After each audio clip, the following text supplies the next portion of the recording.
commend you for being willing to do it, because you're right, there probably will be some listeners that will just immediately have that kind of knee-jerk reaction, and I'm just so glad that people like you are willing to talk about it.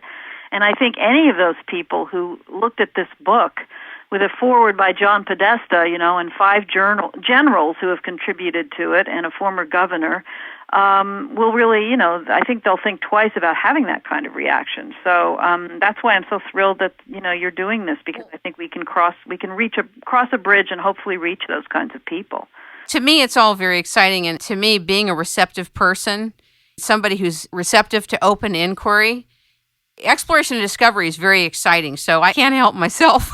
I'm so glad you're like that, and I really commend you for it. It's terrific. Thank you. Talk a little bit about the Coalition for Freedom of Information, the work that you started there and that are in the midst of now. If you would like to share about the lawsuit, just a little bit with NASA as a context for how serious you are in this effort, we'd like you to share something if you can today. Yeah, sure. I'm happy to. This is actually kind of a lot of the background, too, that has led me to producing this book, which is sort of the culmination of all these years of work. And one of the things I did was co-found a group called the Coalition for Freedom of Information. I think it was in 2002 that we started, and we were basically it was an affiliation of people that were interested in getting going or setting up a really intensive Freedom of Information Act effort to get to the bottom of a UFO case. And what was unique about it was that we had the support of a television channel that was willing to put resources into it to hire a lawyer and a public relations firm and a professional research firm and all these people that could make up a really strong team. And we took on the Kecksburg UFO crash case, which was a case in 1965 of something that came down in this small town in western Pennsylvania, and pursued it through the Freedom of Information Act, because we have not received documents so far that have explained what this was.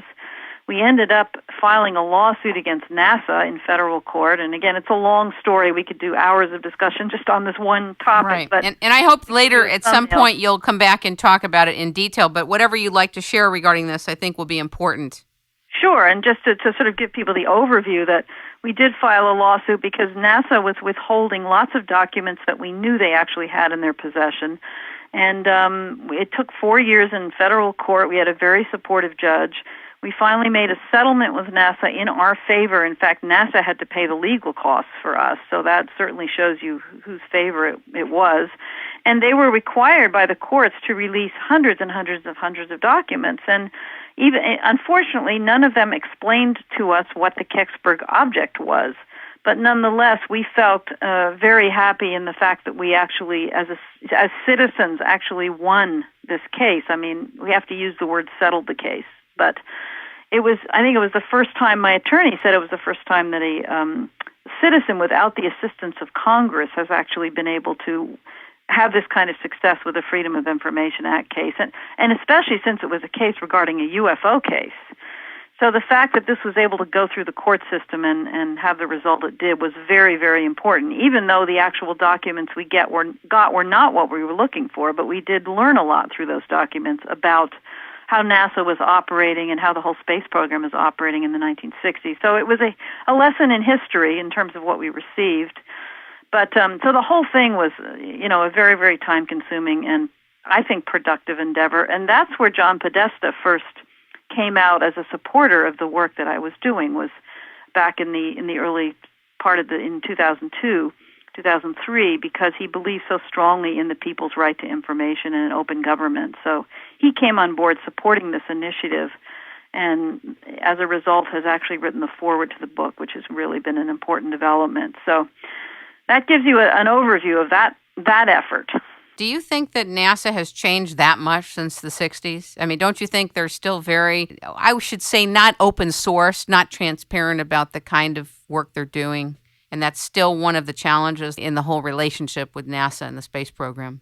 Yeah, I mean, I'm certainly not an expert on that because this is the only time I've ever tried to acquire information from NASA through the FOIA was back on this one specific case, so I don't really feel like I'm qualified to comment on that. But I can tell you that there are certainly problems with the Freedom of Information Act in general, and our experience with it was just such an illustration of that, of what citizens are up against in using this law that's supposed to be designed for their benefit to allow them to access information that's rightfully theirs. And, it's a very, very difficult process, and the agencies will often not respond in the way that they're required to respond under the law, and they get overwhelmed, and they don't have enough staff, and it's not well organized, and there's just so many problems within that system.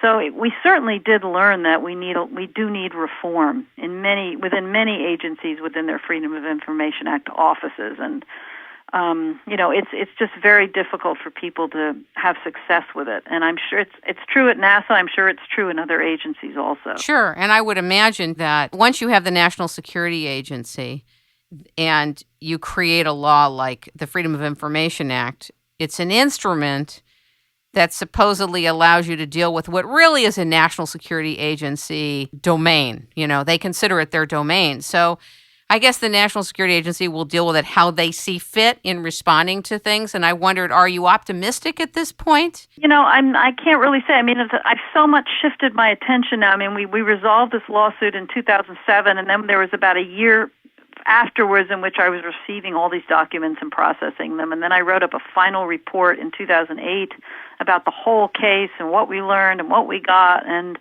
I have to tell you, since then, I've just so much moved on to working on this book. And so I don't really know, what our next step is going to be in terms of the work of the coalition, quite honestly. And I'm just not as focused on it. And again, it was a very kind of narrow window because we were very specifically focused on this one case.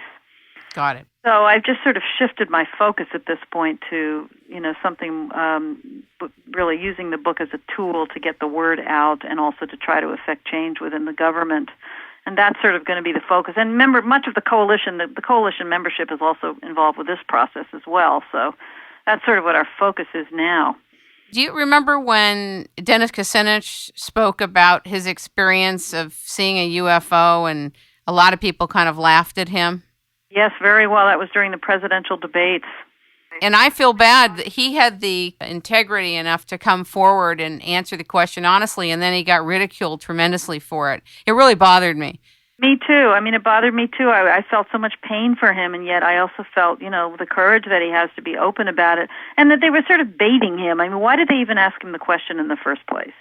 I think the media loves to pick on Dennis Kucinich. I think so too. It's also just a mirror, and I actually had this little bit about him in the book, it's sort of a mirror of where the culture stands on this issue. He just said straightforwardly, I saw something unidentified. It was a UFO. It was something unidentified, and people in the audience laugh. So, it's just such a sort of, when you think about it rationally, it's a very strange situation that people, that's all he said. And they were laughing at him before he was even able to respond to the question. So those groups anyway tend to be very tightly controlled. The dialogue and discourse for presidential dialogues is tightly controlled. So it didn't shock me that audience was ridiculing him. It just bothered me too. It bothered me a lot. You're right. It didn't shock me either. It was the studio audience that was there to watch the debates. And yeah, they're the types that would certainly laugh at something like this. I agree. Talk to us about I Know What I Saw, that documentary, and your involvement in it. Sure. It was an independent documentary directed and produced by James Fox, who was the filmmaker who made the film Out of the Blue, which some people might be familiar with a number of years ago.